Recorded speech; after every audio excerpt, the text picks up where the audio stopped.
انسان کی آنکھوں سے آنسو چھلک جاتے۔ آپ جانتے ہیں اسلام کی آمد سے پہلے عورت کو شوہر کے مر جانے کے بعد میراث سمجھا جاتا تھا۔ میراث، ساز و سامان، جو اثاثہ گھر میں ہوتا تھا، اسی حیثیت سے اس عورت کو اثاثے میں داخل کر کے اس کو بانٹ لیا جاتا تھا۔ اور اسلام کی آمد سے پہلے عورت کو اچھوت اور روٹ کاز آف ایول، یعنی برائی کی جڑ، شیطنت کی جڑ، ابلیسیت کی جڑ، خباثت کی جڑ عورت کو سمجھا جاتا تھا۔ یہ ان کا عقیدہ اور ان کا نظریہ تھا۔ گیٹ وے ٹو سیٹن انہیں کہا جاتا، شیطان کا دروازہ ہے۔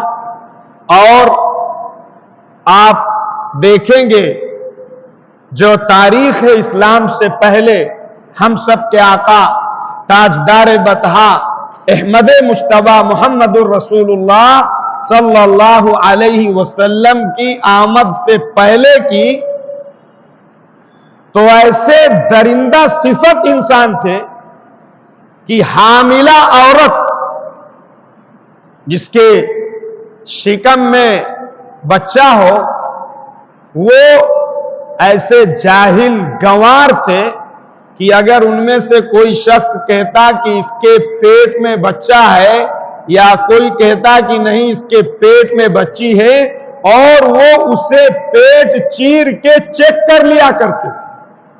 ایسے وحشی اور جانور اور عورتوں کو یہ حیثیت اور ان کا یہ اسٹیٹس تھا۔ قرآن نے اس کا نقشہ کھینچا ہے، جو ان کے برے، گندے، غلط اور گھناؤنے نظریات اور تھاٹس تھے، قرآن نے ان کا نقشہ کھینچا۔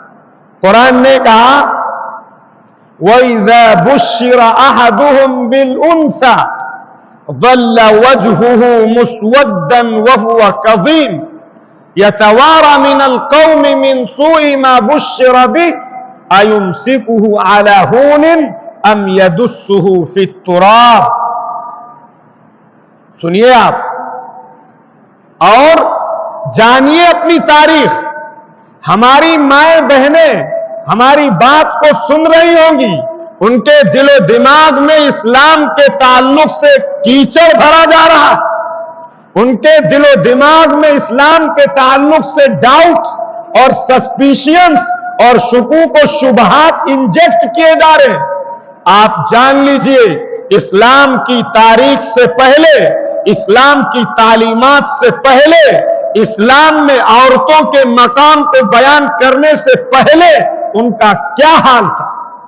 ہمارے اپنے ملک کے اندر، ہماری اپنی کنٹری کے اندر یہ ریت اور یہ کسٹم تھا، یہ رواج تھا کہ جب شوہر مر جاتا تھا، شوہر کی چتا جلائی جاتی تھی اور اسی کی چتا کے ساتھ اس کی بیوی کو زندہ جلا دیا جاتا۔ وہ چیختی اور چلاتی تھی۔ کون ہے جس کے شوہر کے مر جانے کے بعد اس عورت کو کیا دھرتی پہ جینے کا حق نہیں ہے، جینے کا ادھیکار نہیں ہے؟ یہ سارے کسٹمز، یہ ساری پریکٹسز ہوتی تھی۔ قرآن کہتا ہے وَإِذَا بُشِّرَ أَحَدُهُمْ بِالْأُنثَىٰ کہ اسلام کی آمد سے پہلے اور آج بھی وہ جاہلیت پھر سے دوبارہ پیدا کی جا رہی اور مسلمانوں کا بھی ایک بڑا طبقہ ہے، آپ کو برا نہ لگے، بڑا طبقہ ہے کہ اگر اس کے گھر میں بچی پیدا ہوتی ہے تو اس کو اتنی خوشی نہیں ہوتی ہے جتنی خوشی اس کو بچے کی پیدائش سے ہوتی ہے۔ ایک بڑا طبقہ اس کا شکار ہو چکا ہے۔ بچی کو جس طرح دور جاہلیت کے اندر وہ